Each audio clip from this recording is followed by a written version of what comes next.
¿Quiénes son los personajes detrás de la ciencia? Esto es Science Behind the Glass, Illuminating the Human Side. En este podcast mostramos el lado humano de los laboratorios y la ciencia.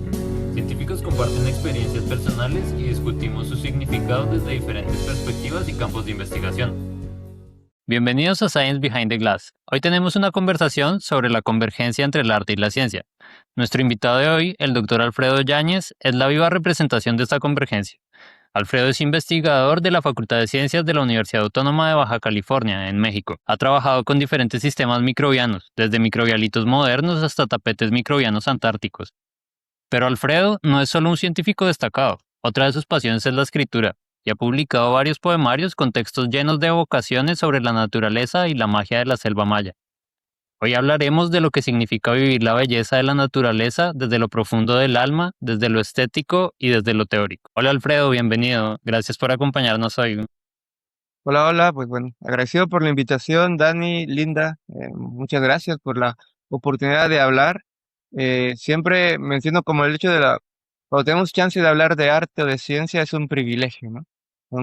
Como que nunca estamos de moda, pero el hecho de que hayan espacios donde podamos hablar de ellos, o que nos preocupe hablar de arte y de ciencia es importante, ¿no?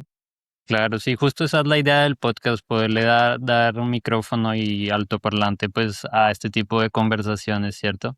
Y pues para empezar, ¿cómo te fue en tu reciente viaje a la Antártida? Sabemos que estuviste haciendo una campaña de trabajo antártico. ¿Cómo estuvo eso?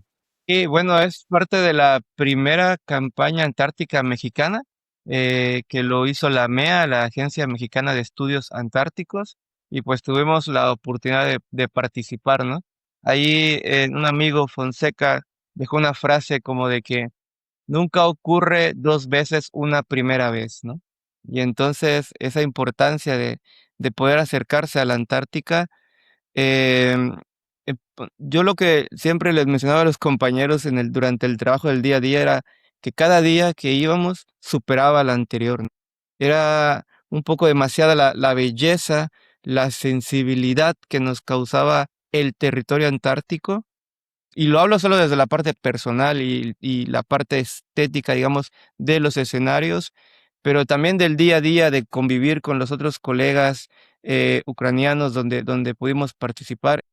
Primeras campañas se está llevando a cabo de colaboración con el Instituto, el NAS, que sería literalmente como el Estudio Antártico Científico Ucraniano, ¿no?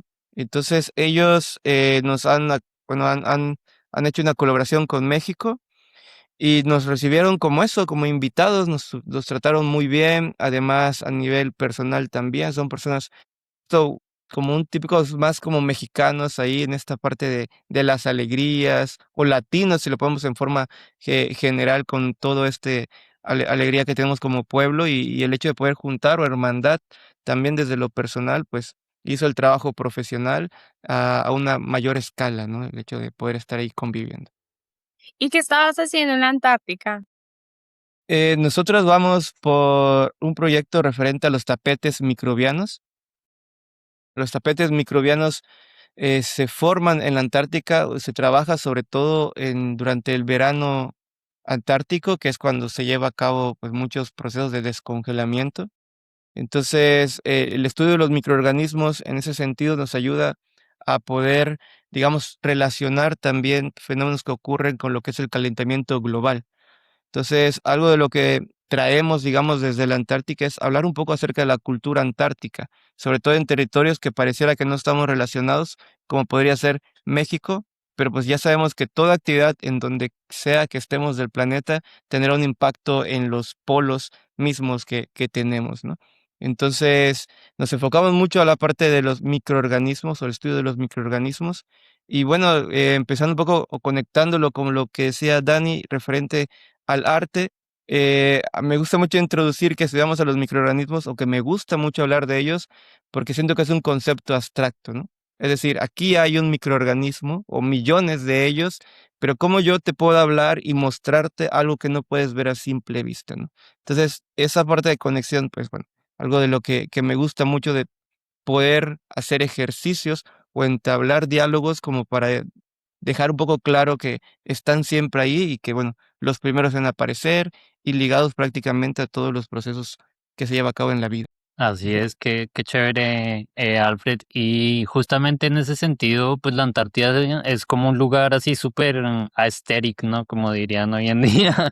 Es un sitio súper hermoso, lleno de icebergs y de una fauna súper bonita también. Entonces, pues, ¿cómo conectas tú, digamos, toda esa parte estética de estos lugares tan hermosos que visitas en tu trabajo con el trabajo en sí, ¿no? Porque pues es como curioso tratar de conectar ese tipo de cosas con cosas como los microorganismos, como dices que ni siquiera vemos, y con los procesos que llevan. Entonces, pues, ¿cómo ves esa conexión ahí en tu trabajo?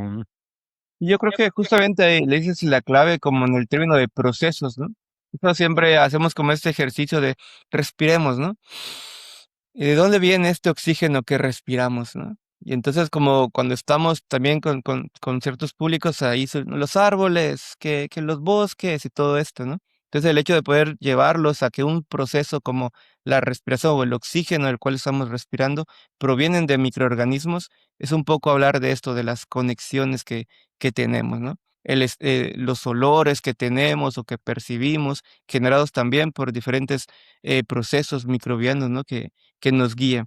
En el trino de la Antártica, como bien dices, también lo otro es em, el hecho también de poder ver todo lo que podemos ver a través de fotografías o de videos acerca de este territorio justo se vuelve, cuando estás en vivo, porque lo que yo le decía a mis compañeros es que durante los videos no puedes sentir este frío, ¿no? Que el aire frío entre por tu nariz, ¿no? Que comiences tu piel a sentir esta parte de que no estoy en un lugar que realmente no es inhóspito para la vida, ¿no? Pero el humano ha llevado estos a la parte extrema de poder ir a estos lugares, a poder acercarse, a generar conocimiento. Y eso de pronto también es como sentirte tan pequeño y eso también es bueno, ¿no? Porque el hecho de saber que yo no soy o que el ser humano no es el centro, sino que somos parte de algo, eso también, bueno, parte de lo que me he llevado también como de aprendizaje en esto, ¿no? Cuando la Antártica y todo eso que tú mencionaste, los cybers o todo lo blanco y el frío te inunda, o sea, lo rebasa a uno y entiende de que somos una pieza dentro de todo ese pequeño gran universo llamado planeta también, ¿no? Y yo creo que eso que mencionas es importante porque muchas veces cuando transmitimos ciencia es difícil como conectarnos nosotros los humanos, ¿no? Porque siento que el vocablo y la jerga que utilizamos es difícil conectar con otras personas, pero yo creo que, como tú lo decías, como es a transmitir hacia esa poesía, esos paisajes, estar presente en esos lugares que lo dejan a uno sin aliento, es como transmitir también esa humildad y esa en esa gran inmensidad y como tú dices, ese pedacito que nosotros formamos parte y de esa manera como entender todas esas conexiones que nosotros tenemos con este planeta. Y, y algo que es importante es que muchas veces, pues sí, nosotros decimos, el arte es una de las formas más poderosas para transmitir la ciencia y cualquier tipo de conceptos. Yo creo que conecta a uno mucho con las personas. Obviamente hay un arte bien extremo que solamente lo entiende el artista. Pero yo creo que, por ejemplo, hay ejemplos de biólogos que empezaron con literatura e inspirados en la naturaleza y se volvieron conservacionistas. O por ahí yo estaba leyendo que, por ejemplo, Homero Arichis, me disculparán cómo es el apellido de él, que es mexicano. Él en realidad descubrió lo que fueron las mariposas monarcas, empezó a escribir sobre ellas y eso fue lo que lo llevó ya después a convertirse en un biólogo. Entonces ha sido como, eh, o parten de la literatura o al contrario, ¿no? Empiezan con la biología, pero entonces para transmitir todo ese amor, toda esa pasión, se saltan se saltan a la poesía o se mantienen en ambos mundos. No, solo el hecho de pensar de que, o sea, es como volver al origen, ¿no? O sea, desde la humanidad, la poesía y la ciencia estaban a la par, ¿no? O sea, para poder explicar un fenómeno, como no teníamos las palabras necesarias, usábamos la poesía para acercarnos a ello, ¿no? Inclusive hay muchas frases como, digamos, populares, ¿no? Como, no sé, esta parte de que somos polvo de estrella, ¿no? Que usa la gente de la astrobiología, ¿no? Eso es una metáfora, ¿no? Pero es una metáfora que también tiene un fundamento, digamos, científico, ¿no? O sea, no le rebuscaron para decir somos polvo, porque literalmente somos polvo de estrellas. Pero entonces, así como eso, hay muchos otros ejemplos de que cuando no podemos, o sea, la ciencia hay muchas cosas que no podemos nombrarlos, ¿no? Y en la poesía, cuando no sabemos cómo nombrarlos, o sea, creamos palabras y el hecho de crear algo nuevo es ponerlo frente a la vista, ya sea del lector o de quien lo escucha, ¿no? Entonces, cuando no podemos o ya nos rebasa y no encontramos o ese sentimiento, no hay forma de cómo nombrarlo, entonces hay que hacer uso de otras herramientas, ¿no? Y ahí justo yo, pues, como que defiendo mucho eso, obviamente me apasiona la ciencia, pero también trato de como que, que viva toda esa parte, abstracta o inexplicable de la vida es necesaria, ¿no? No podríamos avanzar si no tuviéramos siempre el hecho de querer buscar respuestas a preguntas o de generar formas de poder nombrar aquello que no podemos, ¿no? Como un poema, un verso de un poema que inicia eso, ¿no? De que uno va en busca de palabras nuevas, palabras viejas, siempre quiere nombrar cosas para poder poner algo que siente o que ha escuchado enfrente de alguien, ¿no? Aunque no existe en este caso. Por ejemplo, muchas veces cuando colocamos en palabras o expresamos, como tú dices, en metáforas, a veces se transmite como un mensaje incluso más fuerte que simplemente nombrar, como por ejemplo hechos, como por ejemplo porcentajes, estadísticas. Por ejemplo, Rachel Carson, que creo que fue la de la primavera silenciosa, ya solamente con el título Una primavera silenciosa, en donde no escuchamos nada, ya, ¿por qué? Porque las aves ya ni se están muriendo. Entonces ya con eso es el arte, yo creo que el poder que tiene de transmitir a través o de una imagen o por ejemplo una palabra o una frase, todo lo que es el impacto que estamos generando, por ejemplo, en este caso como humanos, eso transmite también no solamente la ciencia, sino que comunica a otro nivel, digo yo, incluso espiritual o igual que la música. La música también, para mí la, para mí la música es como esa conexión, esa fuerza personal que conecta todo y que, por ejemplo, obviamente nosotros somos muy sensibles como hacia lo que es nuestro, por ejemplo, las vibraciones, por ejemplo, cuando hay contaminación ambiental, cuando hay contaminación de ruido, porque las ciudades, incluso nuestras actividades, nuestra forma de trabajar disminuye, nuestro performance disminuye porque se ve afectado y nos vemos afectados a ese tipo de vibraciones.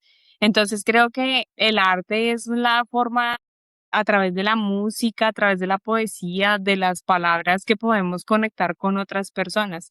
¿Y, y qué tipo de arte, qué tipo de poesía tú escribes? Porque Dani comentaba que tú también has publicado textos y esto ya es emocionante, tienes que contar. Sí, bueno, antes de ello, creo que todos pertenecemos al mismo país de los lectores, y ahí es donde creo que para poder escribir tanto ciencia como algún tipo de expresión artística, bueno, la música inclusive, necesitamos leer, ¿no? O adquirir, ¿no? Entonces, yo creo que dentro de las vertientes del arte, la literatura fue la que más me atrapó, y de ello es, pues, la poesía como tal, ¿no? A mí me gusta ver mucho a las personas que se apasionan, ¿no? Ya sea un deporte, bien mencionabas, la música, cuando ves gente hablando de pronto, no sé, de la armonía, de esto, aquello, y dices, wow, ¿no? Cómo hay gente que se emociona. A mí me pasa cuando escucho un verso, ¿no? Agarro un verso y de pronto es como una canción y digo, oh, interesante, ¿cómo llegas a un proceso mental para dejar unos versos que generen algo en las otras personas? Y entonces yo llego, como yo comienzo a escribir como en la prepa, como a los 17 años, justo, digamos que en esa época era más introvertido de lo que hoy día soy, y entonces me costaba mucho hablar, ¿no? Sobre todo hablar esa parte de las emociones. Me acuerdo que según escuché en no sé, alguna película de que la poesía ayudaba a ello, ¿no? Entonces, gracias a eso fue que dije, entonces había una biblioteca cerca de mi casa y empecé a ir a la biblioteca y comencé a devorar poetas mexicanos, sobre todo, y ya luego me fui metiendo un poco más a Latinoamérica y demás. Entonces, de pronto, lo que nos da la lectura, pues son palabras, ¿no? Y eso es lo que me ha ayudado de alguna manera a poder hablar y nombrar. Y uno va encontrando su camino. Creo que también en todos tipos de arte, por ejemplo, pasamos como en esos lugares de querer hablarle a la noche, querer hablarle al amor, hablarle, no sé, a la luna, ¿no? Todos pasamos por esos temas. Y lo que a mí me apasiona, lo que he visto que me apasiona mucho son todas las analogías que existen desde la naturaleza hasta lo hecho, pues sobre todo lo hecho por la naturaleza, ¿no? Hablamos, por ejemplo, del relámpago que cae, que puede ser lo mismo que mis venas, que puede ser el camino de las hormigas, que puede ser los ríos. Entonces, como buscar esos tipos de analogías me gustan mucho, ¿no? Y que todo ello tiene también una especie de conexión. Todo lo que me gusta es hacia afuera, es decir, la naturaleza, y mucho de lo que escribo es lo de afuera entra hacia mí y tratar de nombrarlo a través de cómo yo considero que podríamos dar a explicar también procesos que pasan. Justo ahí lo ligo un poco a la parte de, de, de la ciencia, ¿no? Por ejemplo, la lluvia o las estrellas fugaces. A mí me gusta hablar que de pronto hay como un texto que tengo donde la estrella cae al mar, literalmente, y ahí solo cae para reencarnar otra vez y llenarse de luz para nuevamente evaporarse y subir, ¿no? Entonces, el renombrar procesos a través de estas metodologías de lo que realmente existe en la ciencia y ponerlo en un lenguaje poético es algo que me gusta mucho, que me mueve mucho y que trato de acercarme hacia ello, ¿no? Y Dan por ahí, por ejemplo, mencionaba lo de la cultura maya, que es la cultura que nos ocurre dentro de la región en donde nacimos, crecimos, y cuando uno se acerca a la cosmovisión de la cultura maya, muchas de las personas, o sea, lo interpretamos nosotros, hablan de forma poética, ¿no? O sea, para poder explicar que el sol, que va a ser otro día, es como si el sol se mete o se acuesta en la tarde. Esto ya, si uno lo traduce en sus términos, ya es muy poético. Pero justo tal vez, creo que porque vamos pescando la poesía de las palabras en todas partes también. Claro, justo por allá iba un poco porque pues me parece muy chévere y muy bonito pues esas analogías, esas metáforas que escoges tú porque son pues muy ligadas como a estos fenómenos como de la naturaleza, ¿no? El sol, el rayo, el mar y este tipo de cosas. Porque, por ejemplo, yo crecí en una ciudad y a mí también como que me genera mucha afinidad las metáforas o la literatura que tiene mucho que ver con lo urbano. Entonces, estas metáforas como del ruido, así como fuertes, como salvajes, son cosas que a mí me gustan en la literatura, por ejemplo. Y es curioso, y para dar ese contexto, cuéntanos un poco en dónde creciste, cómo es ese lugar. Y pues ya nos hablabas, ¿no? Y yo también lo mencionaba que tiene algo de influencia maya. Cuéntanos cómo está. Sí, bueno, yo nazco en la ciudad de Chetumal, Quintana Roo. Es una ciudad pequeña, es una ciudad bahía, es frontera con Belice. Y también pasa algo muy curioso, sobre todo en el estado de Quintana Roo. Chetumal, bueno, el estado de Quintana Roo yo siempre, cuando lo dibujo como una parte en vertical, aquí está Chetumal, que somos frontera con Belice, que sería todo el Caribe en este caso. Luego en el centro viene toda la parte del corazón de la cultura maya, con dos municipios donde está la selva, y hacia el norte está Cancún, playa y todo esto que es más globalizado hacia el mundo, ¿no? Entonces, de Chetumal a la zona maya son como 2 horas y realmente si no tienes, bueno, como en mi caso, de familiares mayas y todo eso, pareciera que es un mundo, ¿no? Porque es hablar otro idioma, son otras costumbres. Por ejemplo, muchas personas, como en mi caso, mi abuelita es beliceña, tenemos mucho más afinidad hacia la parte del Caribe, ¿no? Y entonces convivimos con la parte del Caribe y con la parte maya que nos llega a través de tradiciones y demás. Y es muy curioso porque de pronto ya ahorita es un poco más común, yo creo, por la globalización, pero aún siendo más pequeño, Era como complicado pensar que en Campeche, Yucatán, Tabasco escucharan música calipso, música soca, el ritmo punta, que es mucho ritmo caribeño, que en Chetumal era como, es muy gracioso ver en los bailables de las escuelas a los niños, a los pequeñitos bailando música caribeña, ¿no? Moviendo las caderas y todo, algo que en las escuelas de otros estados pues no se incluye, ¿no? Entonces porque es una forma más cultural, ¿no? Entonces esta mezcla de culturas, cuando yo salgo y no y veo que no en todos lados escuchan música punta y que cada vez tenía yo que explicar a qué se refería la música punta, era como que, o sea, eso, ¿no? Hacia Chetumal o esa zona de México, pues eso, el Caribe realmente o la entrada del Caribe hacia el país. Y eso pues te va marcando, ¿no? Crecer en una bahía, saber que eres mezcla de agua de mar, que tienes a los mangles, que tienes a los huracanes, te va formando, ¿no? Como sea, vas creciendo y inundándote.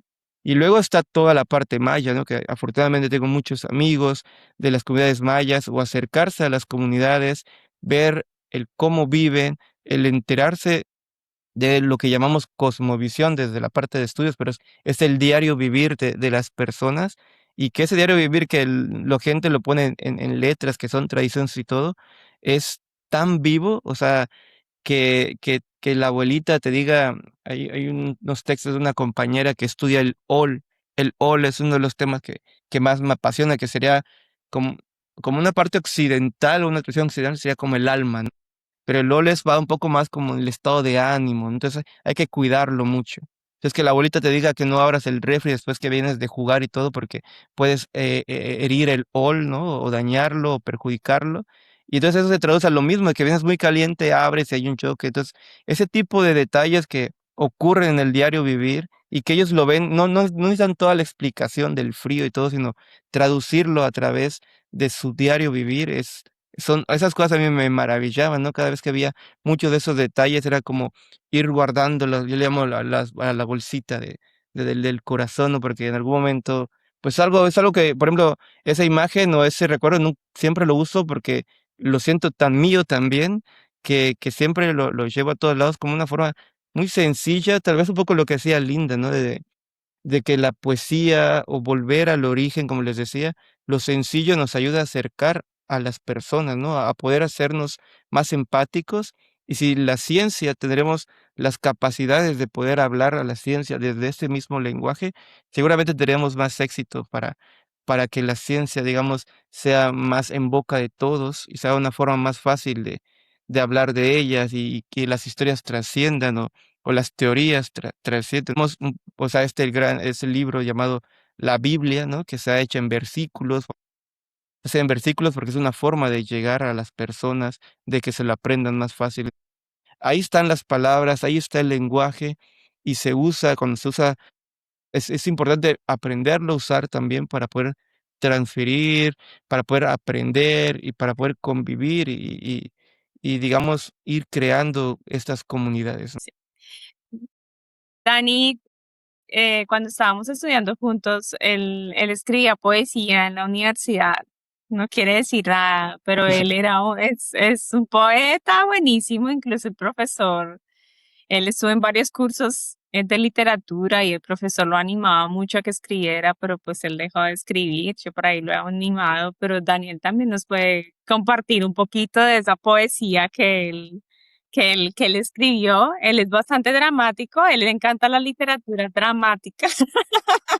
A mí me encanta la literatura, a mí me encanta la ciencia ficción. Me gusta mucho Ursula Le Guin. Yo creo que ella para mí se ha convertido en uno de los autores maravillosos, pero también me gustan mucho las novelas cortas. Me gusta mucho porque estimula la imaginación, y algo que decía un neurocientífico que se llama Mark Williams es que cuando nosotros leemos literatura, por ejemplo, de ciencia ficción, podemos ponernos en los zapatos de las otras personas cuando no entendemos esos sentimientos. Y yo creo que eso es algo que nosotros no mencionamos como científicos. Muchas veces somos muy rígidos hacia el tipo de literatura y hacia el tipo de libros que nosotros leemos. Y me acuerdo que muchísimos biólogos y muchísimos científicos que conocí en realidad no se despegaban de la literatura científica, y yo decía, no, qué pereza. a mí me encanta volar, hacer volar la imaginación y sí, yo leo ciencia, obviamente artículos, pero mi literatura es algo que no lo cambio, es algo que me permite mantener esa creatividad y entender como esos sentimientos incluso pues en estos tiempos de guerras y locura y distopia, uno entiende y como que se conecta más con las personas cuando uno lee, por ejemplo, estos relatos de lo que han sido la guerra o una persona que ha estado en la guerra. Nosotros no tenemos que experimentar eso para tener esa empatía y eso es algo que nos permite acercarnos también a las personas. Sí, mira qué buena nota el hecho de que Dani escriba también, o sea, es interesante, pero no, por ejemplo, ahí a Dani le queremos preguntar un poco también porque son cosas que yo me llevo siempre hacia la cabeza, el, el cómo dividir, ¿no? De pronto sí es como si el cerebro tuviese lectura académica y escritura dura y luego querer hacer que se deleite con toda la parte o se calme con todo lo que podría ser la literatura y luego tratar de cambiar a un estilo. No sé si en algún momento te cuestionas eso. Sí, yo creo que para mí no ha representado como un contraste tan complejo porque veo que justo en todo lo que hemos estado hablando en este rato, pues queda como claro, ¿no? Que tanto el arte, la literatura o cualquier otra arte como la ciencia son como formas de abstraerse, son como formas de proyectar, pues sí, la naturaleza, la belleza. A lo mejor no son iguales, pero sí son y sí convergen en eso, en que son como formas de poner en manifiesto cosas muy complejas, como los sentimientos, como, pues sí, las teorías o los mecanismos de la naturaleza. Y ambas, tanto la ciencia como el arte, pues cumplen esa función, ¿no? De proyectar este tipo de información y de abstraernos como de cosas que son muy rutinarias. Muchas veces como que el grueso de la gente siento yo que está atrapado como en una rutina, como en un sistema que te lleva a una retroalimentación ahí positiva que es dale y dale y dale con lo mismo, mientras que por lo general siento yo, no sé si es solo mi sensación, pero veo que muchas personas que trabajan en ciencia y en arte tenemos el privilegio justamente de abstraernos de todo eso y de pensar las formas de una manera diferente. Y pues todo eso pues conlleva todo un bagaje filosófico detrás, ¿no? Que son pues la epistemología, la estética y otro montón de cosas pues que son bien interesantes y que ya hemos ido tocando ahí por los laditos.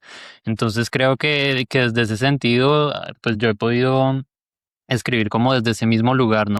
Como de tratar de explicar cosas muy complejas o de tratar, así como decías tú, Alfred, también como de desarrollar sentimientos que son pues difíciles de desarrollar o que a lo mejor no podemos expresar de otras maneras. Entonces siento que en ese sentido pues somos privilegiados y que no compiten una cosa con la otra, la ciencia con el arte y por el contrario podrían y pueden y así es, se complementan pues bastante bien.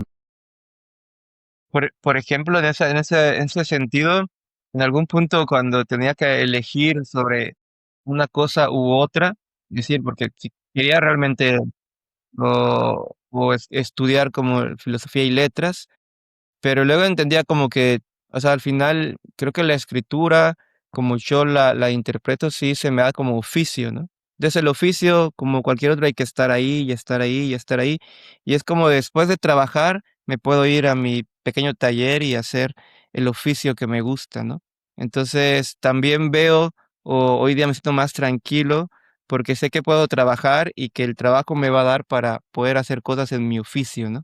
Entonces, así que digas, o sea, sí me apasiona la ciencia y me gusta hacer las cosas, pero sé que parte de eso que me gusta es porque puedo obtener tiempo o puedo obtener espacios, incluso hasta algo como económico para aportar en el arte, que es lo que termina de llenarme o me da ese otro alimento que necesito, ¿no? Entonces, cuando veo esas dos cosas, digo, "Oh, ok, trabajo, pero porque el trabajo me ayuda a continuar en el arte o poder caminar, eso es cuando ya me dejo tranquilo de que no solo estoy haciendo ciencia por hacer, ¿no? Y también lo otro, y eso es como, o sea, cuando un artista busca dejar legados, ¿no? O sea, el escultor deja la mejor obra, el músico. los mismos escritores, y cuando lo veo o cuando traté de traducirlo en que los académicos, a la gente que hace ciencia, los científicos, dejan artículos y artículos y artículos, y el artículo puede ser esa parte, tal vez no física completamente, pero es la parte de alguna manera que dejas como legado también cuando ya no estemos aquí, ¿no? Como no son solo los textos poéticos, puede haber un artículo científico que de alguna manera va a trascender más allá de uno, ¿no? Y eso también digo, bueno, por eso trato de que los artículos, por lo menos en donde estamos ahí en mis cuidados, que lleven como esas, un poco de uno realmente, ¿no? O sea, está toda esa parte dura, tal vez, bueno, ahí Dani también sabrá, ¿no? En el grupo donde trabajamos aquí con la doctora Falcón, como que tenemos esa oportunidad de no solo el aporte duro, sino también hacia la sociedad, ¿no? Como si en el artículo tuviéramos un momento de hablarle hacia la sociedad, del por qué sirve lo que estamos haciendo, ¿no? Más allá de lo que generamos duro es, esto puede ayudar a las políticas públicas, esto puede ayudar a la conservación, esto puede ayudar a un término ecológico, ¿no? Entonces también dejar un poco de nosotros, diría Dan también ahí el término de abstraerse, o sea, de concentrar todo eso y poder ofrecer algo que lo pueda entender tanto este grupo reducido de académicos que les interesa la ecología microbiana, pero que también pueda ser traducido frente al público general y que todos puedan tener un diálogo a través de ello, también es como interesante. Creo que me parece muy chévere que aquí estaban haciendo, se llama 3 minutos de tesis, en donde una persona tenía que explicar en 3 minutos en palabras simples toda la tesis. Entonces, por ejemplo, bueno, yo trabajé con arañas, con las arañas tenas de embudo y como tú decías, hice una analogía de las, aquí en inglés son Insy Wincy Spiders.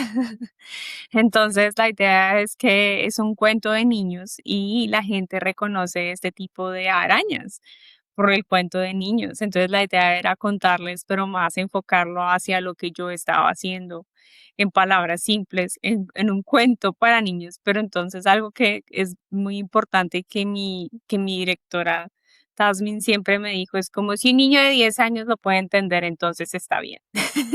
No es sobresimplificarlo, pero es hacerlo entender de una manera que todo el mundo lo puede comprender y de esa manera usted entiende completamente su tema de investigación. Y eso yo creo que eso es algo que nos tenemos que poner en la tarea, que creo que ahora algunas revistas, incluso creo que son Frontiers, que tienen para niños, para adolescentes, que han hecho como el esfuerzo. No sé qué tan distribuido, qué tan accesible es. Creo que no es muy accesible porque es muy caro. Yo siempre tengo como una batalla con los editoriales. Pero pienso que esas son una de las cosas que tenemos que promover, ¿no? Como esos espacios o esa forma de transmitir ese conocimiento en forma sencilla, como volverlo arte y volverlo poesía y volverlo literatura para las personas, para el público. Y sería genial que nos dejaras, por ejemplo, algunos de tus textos o si pueden, por ejemplo, si alguien los quiere comprar, que nos dejaras los links para que los compartas. Sí, igual podría leer algo, por aquí debo tener el libro que va más rayado. Afortunadamente ya no tenemos la primera edición, pero idealmente es sacar uno. Y ahorita, obviamente con la Antártica, quise aprovechar mucho ese viaje para estar escribiendo textos también. Entonces, pues bueno, algo de lo que queremos hacer es que salga también un poco acerca de ello en algún libro futuro, ¿no? Mucho también porque me llama mucho la atención, conocimos un amigo que es, bueno, digamos como su nombre traducido sería Rusla, que era un ucraniano que nos incorporaba mucho, ¿no? No sé, parte de la suerte también de coincidir con personas, entonces él nos hacía a los mexicanos que nos metiéramos con los amigos ucranianos y entonces ya de pronto podíamos hablar utilizando el celular en ucraniano y todo. O sea, fue muy gracioso al inicio porque un señor mayor que le gustaba, tenía interés de aprender de uno y nosotros igual de él. Entonces por ahí nacía un texto como esa analogía en la que se sentía uno muy bien volviendo a ser niño, ¿no? No existía el lenguaje y que la cara de no me gusta y usas las señas y los símbolos como para poderse entender. Ese tipo de cositas que fuimos viviendo, bueno, de ahí trataba como de agarrar o a veces es esto, ¿no? Ya por ejemplo, también podemos entrar un poco acerca del arte poético o cómo cree uno que se vive o se escribe la poesía, ¿no? Siempre he dicho que los cuentos es un poco más sencillo porque en el cuento literalmente tú puedes ir a armarlo y creas y todo lo demás. La poesía, si bien se pueden, digamos, escribir, me gusta mucho pensar el hecho de que las cosas nos llegan como de regalo, ¿no? Como de que hay algo que yo estoy normal y de pronto pasa algo y es como que, uy, tengo que escribir esto porque se me va a ir, ¿no? Y entonces es un verso, es una imagen, es una metáfora que luego sirve para desarrollar el texto, ¿no? A veces hay mucha fortuna y puedes escribir todo un poema, digamos, en una primera sentada o escritura y luego siempre es como dejarlo un momento y ya luego viene el oficio, ¿no? Hay que ver si escribimos rimas internas, si las queremos dejar, si hay que usar algún tipo de, no sé, de herramientas poéticas, o sea, pero eso, ¿no? Me gusta mucho pensar de que los textos están siempre ahí y que algunos tenemos como, o estamos, digamos, caminando en busca de ellos o que nos llegan de regalo y bueno, somos afortunados de poderlos escribir, ¿no? Al final vuelvo a la palabra de abstracción, de que yo creo que soy feliz escribiendo porque eso me gusta mucho, ¿no? Cuando más me siento en el mundo es cuando no estoy en él, ¿no? Cuando puedo escribir y literalmente desaparezco y luego, ¡pum!, vuelvo a estar aquí porque ya se acabó lo que tenía que decir, ¿no? Entonces, esos momentos me gustan mucho, ¿no? De que tienes el texto y que tienes que estar ahí solo y pareciera que no hay ruido, pareciera que no hay nada y que puedes escribir un momento, ¿no? Y no sé, un poco vivimos por eso también, ¿no? Porque nos lleguen más. Igual y lo apreciamos tanto porque solo son momentos en la vida, ¿no? Entonces, también creo que eso es lo bonito de cosas que a veces no se repiten, ¿no? O son diferentes en cada ocasión, o son nuevas cada vez que ocurre. Bueno, el libro que tenemos publicado se llama Ceiba y Lagarto.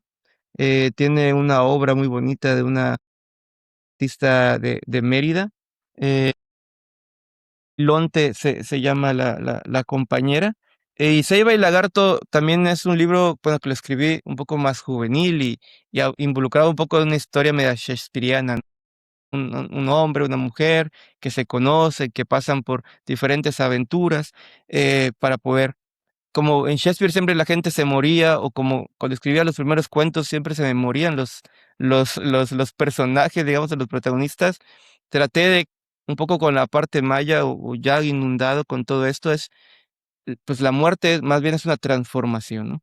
Y en términos de spoilers, digamos que la analogía de la ceiba y el lagarto es como la piel, no sé si ubican al árbol ceiba, con esas espinas que tienen en sus dorsos, que sería muy mucha en analogía a lo que puede ser la piel de un lagarto, ¿no? Entonces la intención ahí es que hay una transformación de estas personas que osaron, digamos, que por el amor trascender y hay que pagar un precio, ¿no?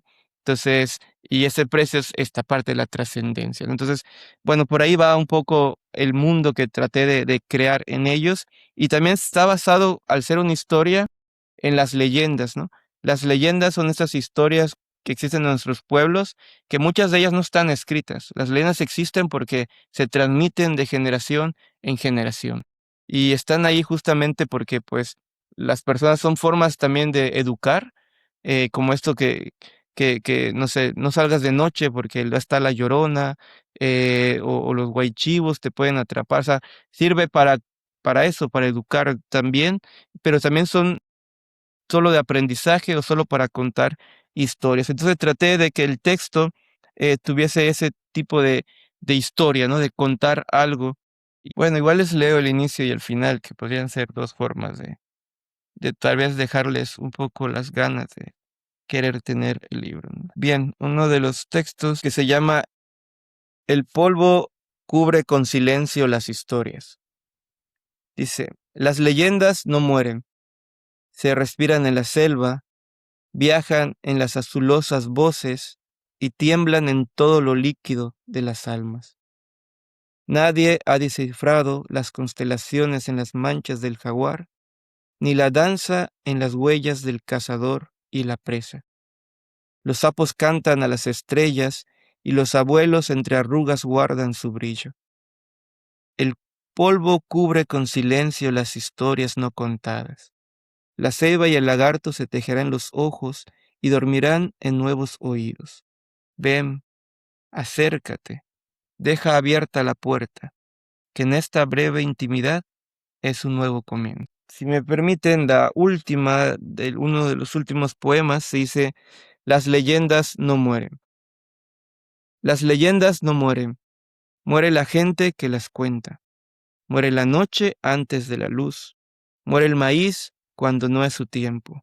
El cazador cuando es su día. Mueren las piernas que trabajan la selva. La risa de los grandes árboles. El llanto de los humedales. Muere la vista sorpresiva del venado, del jaguar, del tapir al impacto de la bala.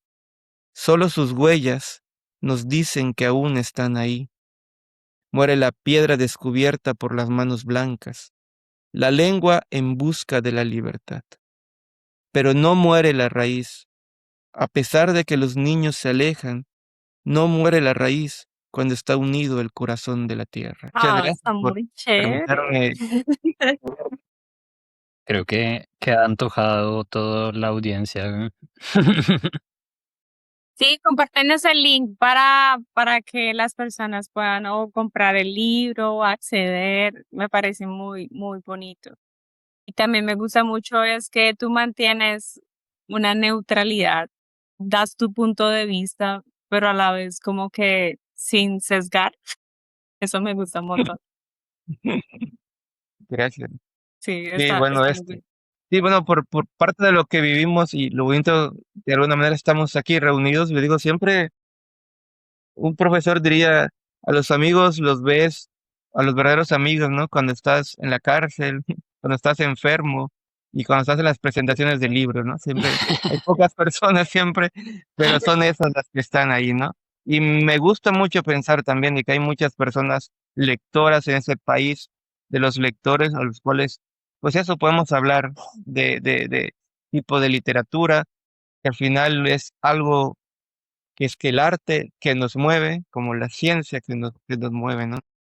Aplaudo mucho el esfuerzo que hacen ustedes, tanto Linda como Daniel, de hacer espacios para hablar de ciencia y de poder combinarla con el diario vivir. En ese diario vivir está el arte para muchas personas que son necesarias para poder caminar o transitar en este mundo.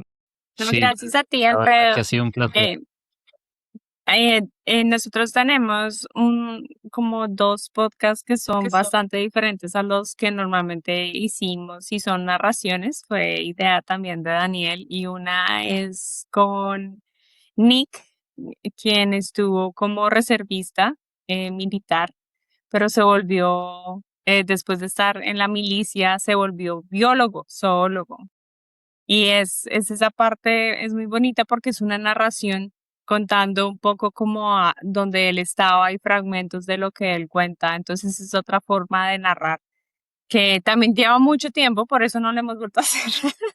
Pero, pero es algo muy bonito porque muestra como no solamente como, ¿cómo se dice eso? Como la parte de la historia de la persona, como el vivir y el estar en esos lugares. Por ejemplo, él estuvo en Afganistán, pero también estuvo en bosques en sudeste asiático y él nos contaba como, por ejemplo, cosas como el escuchar de felinos grandes, de marcas grandes. Entonces es como ese arte, esa inspiración que a través de lo que él vivió lo llevó de una u otra forma a volverse a un conservacionista y un zoólogo. Entonces sí, muchas gracias por compartir con nosotros estas piezas, son muy, muy hermosas y no, gracias por apoyarnos. Pues sí, ha sido verdaderamente un placer, Alfred. Ha estado todo muy interesante lo que hemos discutido hoy. Y pues nada, creo que nos vamos con un buen sabor de boca, pues llegando a estas conclusiones y con estos textos tan maravillosos. Y no sé si te quieras despedir con algo en particular, Alfred, o ya está ahí. Pues igual y eso, no era el hecho de agradecerles el tiempo, también me gusta el hecho, Dan, que he visto, pues he seguido el podcast, ¿no? Desde que iniciaste y todo ello, han pasado varios amigos también por allá, amigas también, entonces muchas felicidades al equipo, digamos, por mantener el trabajo. Y me imagino, o yo pienso que el hecho de mantenerlo es lo que realmente cuesta, ¿no? Más allá de el impulso de vamos a hacer uno y la primera vez, el hecho de que puedan trascender en ello es lo que, bueno, les mando mucha energía, mucha buena energía, que continúen en lo mismo, así como yo en este caso con ustedes me he sentido cómodo, he estado, pues esto, tener un tiempo de poder hablar de ello. Muchas gracias de ese aspecto. Y no sé, tal vez yo quisiera compartirles un verso muy pequeño de un poeta de Octavio Paz. Oye, también habrá muchas cosas luego hablamos también de los artistas, sus vidas y el arte. Digamos que un verso de Octavio Paz que me ha acompañado mucho en la vida es el dice, tal vez amar es aprender a caminar por este mundo, aprender a detenerse. Y y voy a dejar solo esos 2 versos porque justo en esta vida en la que hay mucho ruido, en la que estamos constantemente con el teléfono, mucha, digamos, se le llaman estas, inputs o muchas entradas de diferentes formas audiovisuales, la parte, justo audiovisual, hay que aprender a detenerse, ¿no? A estar un momento en silencio, a estar un momento, contemplando.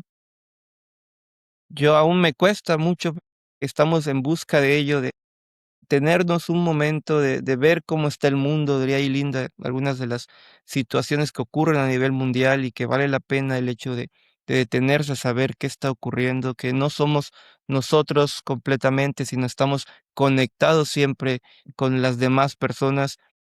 Siempre también les digo que no hacemos un trabajo para impactar a nivel mundial, sino para impactar a pequeñas comunidades nuestros grupos de personas alrededor, que preparamos, no sé, nuestras propias comidas, que podemos sembrar y hacer cosas desde muy chiquito, eso vale la pena desde ahí, desde nuestras pequeñas espacio, ya las bacterias con los estromatolitos, ya yo ligando siempre a ellos, pero nos enseñaron que la comunidad, que la cooperación es importante, ¿no? Entonces, en ese aspecto, ello, ¿no? Como les invito también a la audiencia en este diario vivir, el darse un tiempo para escuchar. No sé quién de pronto se ha dado el tiempo de decir: "No voy a hacer nada y solo voy a poner música para escuchar", ¿no?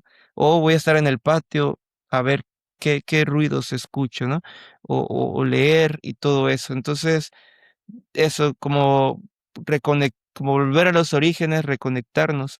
En este viaje también me gustó mucho esta parte de la Antártica cuando, yo quería escribir, les decía eso, como que uno como escritor siempre ha pensado que tiene que decir algo, ¿no? O sea, tengo que decir el sentimiento ese máximo, como que todo eso, y digo, y uno pensaba más joven de que tengo que vivirlo, ¿no? El Lorca dice inclusive de que si quiero hablar del bosque, tengo que entrar en el bosque, ¿no?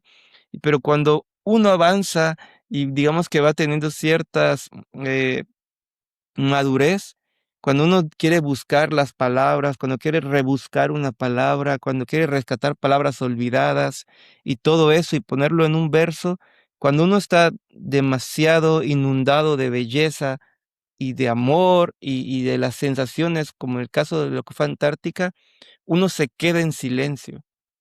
Y eso, en el silencio caben todas las palabras. Entonces creo que cuando logramos hacer eso es cuando realmente podemos estar tranquilos y buscar ese espacio de paz, ¿no?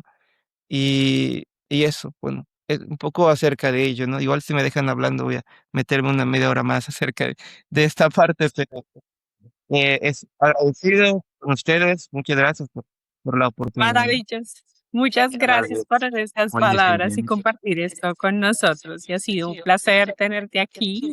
Hacemos Science Behind the Glass porque queremos mostrarle a las personas que están cambiando el mundo, investigadores, líderes sociales y mentes de la ciencia, la política y la economía, porque entender el mundo requiere mirarlo por completo, no en pedazos, porque la ciencia no vive aislada, es la suma de todas las partes. Somos un podcast bilingüe y ahora también un blog, que rompe las barreras del idioma para llevar el conocimiento a cada rincón del mundo. Soñamos con que cualquier persona donde esté se conecte con estas ideas de forma sencilla y equitativa y sienta la misma pasión que al ver un partido de fútbol. Todo esto lo hacemos desde nuestro propio bolsillo y por eso necesitamos de su apoyo para mantener la plataforma en pie y seguir dándole voz a quienes hacen este mundo mejor. Apóyanos con una donación en sciencebehind-the-glass.com en el link de apoya o support us. Recuerden que cada aporte mantiene viva esta misión. Recuerden que pueden escucharnos en todas las plataformas de audio. Este episodio fue posible gracias a Daniel Esguerra y a mí, Linda Hernández, la música original de nuestro colega y amigo Bernardo Águila, y contamos con la ayuda superpoderosa detrás de las escenas y a veces como anfitrión de Rafael Giordano. Nos vemos en el próximo capítulo.